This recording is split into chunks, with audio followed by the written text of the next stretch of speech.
Please get ready for a dictation of transcription number 277 from Sir Kailash Chandra magazine. 5 seconds. Start.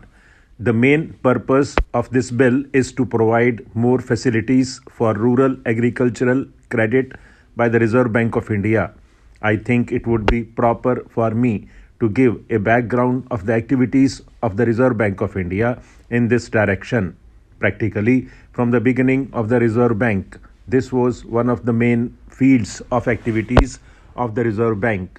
In 1935, the Rural Credit Branch of the Reserve Bank was started with 3 separate sections, including research and statistics.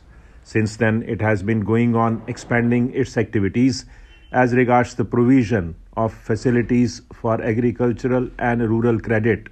When last time the Reserve Bank Amendment Act was passed in 2000, some honorable members raised the question of further expanding the activities of the Reserve Bank in the field of rural and agricultural credit facilities.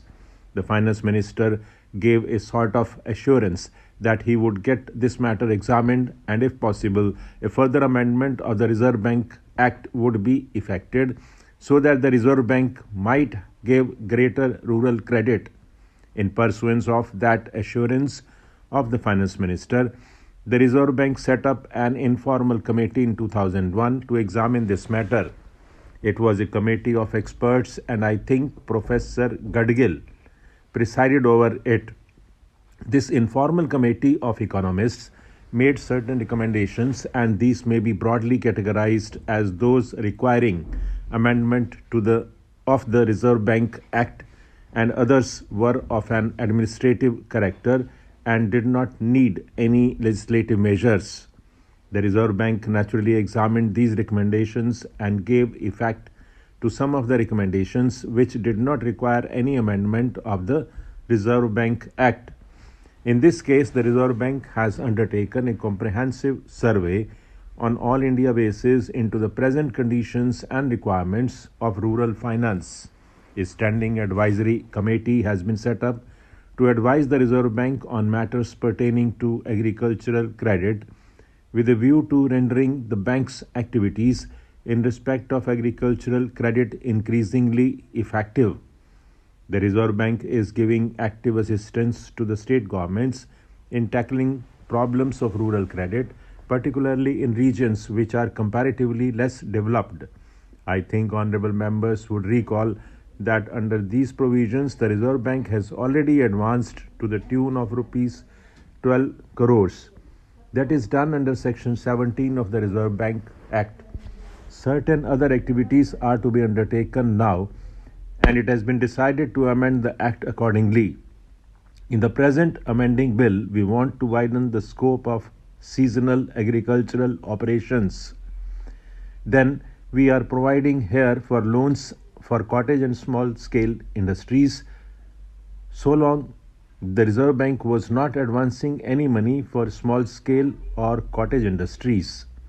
The House will recollect that for some time now, particularly in view of the developing problem of unemployment, government have decided to give more emphasis to cottage and small scale industries. So the Reserve Bank would now be in a position to provide funds for this sort of industry also, and that is to be done through the state cooperative banks and also state finance corporations. Very recently, in this House, a question was asked about the activities and formation of state finance corporations. About 2 years ago, an act was passed by the House enabling the different state governments to set up state finance corporations, but as yet not much progress has been made in this matter by the different states. I hope that under this provision, the state finance corporations would be in a position to get loans from the Reserve Bank. It will give a fresh impetus to the different state governments towards the formation of state finance corporations. In this bill, we are also trying to provide intermediate loans through state cooperative banks from 15 months to 5 years. So long it was only a short-term loan that was provided by the Reserve Bank for seasonal agricultural operations, and loans could be advanced only for 3 months.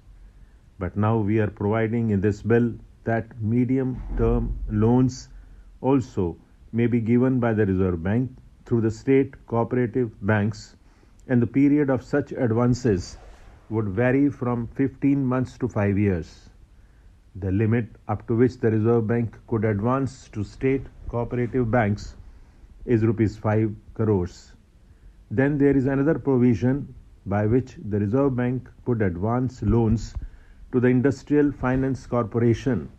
Some time ago, this House passed an amendment to the Industrial Finance Corporation Act, which in Section 20 provided that the corporation would be entitled to get loans from the Reserve Bank. That was only so far as the responsibility of the Industrial Finance Corporation was concerned.